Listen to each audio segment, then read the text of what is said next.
The tools we rely on every day. What happens when they go dark? AI has become the heartbeat of modern technology, but our over-reliance might be our greatest vulnerability. AI is everywhere, writing our emails, building our code, and securing our networks. It's the engine driving a new era of productivity. But speed comes with a cost. Blindly trusting AI-generated content without verification opens doors to errors and massive security risks.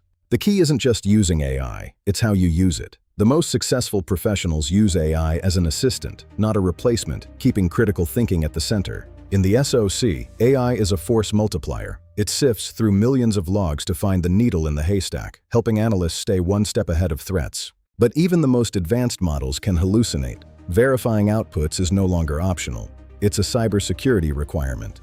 The future isn't AI versus humans. It's humans and AI working in tandem to solve the world's most complex challenges. Remember, AI won't replace you, but someone using AI better than you might.